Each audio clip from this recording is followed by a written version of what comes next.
and trained as a lawyer. So as I understand, you're trained in both theater and in law. I could make a joke about the connections between the two, but I'll leave that to you. What drew you to these two areas?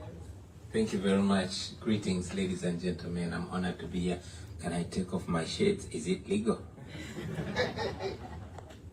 Thank you. My name is Jagulani Sentamo Robert, otherwise known as Bobiwine, and I'm honored to be here. Did you ask about? What drew you to law, arts, and theater? I think theater and music and the arts was born in me. I get that from my mother. She was a great musician, great singer in church. She didn't do it professionally. I come from a musical family. I'm just one of the many artists in my family. I cannot claim to be the best. Maybe I just stand out to be the most prominent artist in my family when I was still active.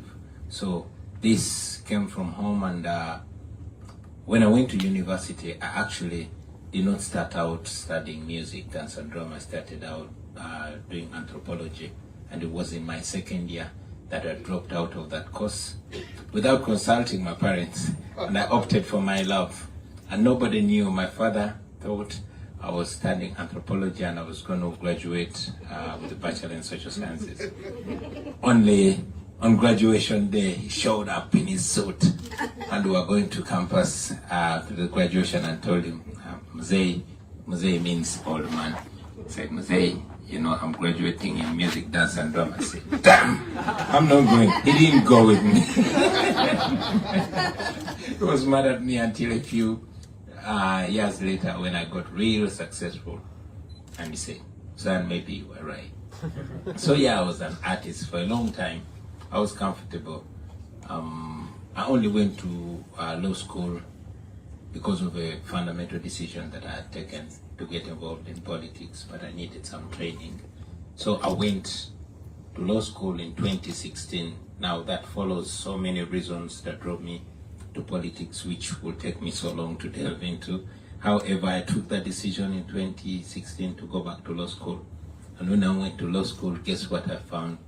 I found this new professor who was a young graduate from Harvard. He had just earned his master's degree in law from the Harvard Law School. We became friends and started having conversations, you know, about the country and the trajectory it was taken. And we saw how, there was no constitutionalism in our country. So, towards the end of the first year, we saw that General Museveni was trying to change the constitution to make himself stay forever, and the lawlessness and everything. So the student and the professor agreed that it does not make sense to study law, to study constitutional law in a country that had no constitutionalism. We both left law school and formed a political movement called People Power. Yeah, and you know, that's how People Power started until we are. So let me ask a question then. My next question is really about the connection between activism and this sort of movement politics of people power, and the decision to formalize it in a political party in a country that has such a fraught relationship, shall we say. We'll get into the details. Yeah. A fraught relationship with elections and democracy. Are there trade-offs in the sort of activist movement approach and the formal party politics approach, and what made it worth it for you to formalize? Yeah. Actually, it's a huge trade-off, I must say. I was an activist, into activism. I believed in it. I still believe in it. Actually, when I chose to run for parliament, there were many political parties, the ruling party and formidable opposition parties. While the NRM was a ruling party, we had the FDC led by Dr. Kizza Besigye, powerful opposition party, the main leading opposition party then. We had the Democratic Party, the historical opposition party, Uganda People's Congress and all that. But the youthful me, with that fire that was burning in me, believed, as I believe now, that the solution did not lie in a political party. And there was a lot of, polarization among political parties. So I decided to run independent on an activism card. I won the election against the main political party and the main opposition party with 80% of the vote. You know, that spoke to me, and it is the gospel that we had been pushing to our nation, saying now Uganda's need is not another political party, but a formidable force of the people. And we went ahead to form the People Power Movement. This encompassed membership and supporters from all across the divide, from all political parties, mainly opposition political parties. It went on like that until when circumstances determined that I ran for president in 2021. Now this is where the formalization came, that I needed a symbol, not just for me, but a symbol for me and all those that were running on the same values, on the same ideology of servant leadership and taking power back to the people. We needed a political party.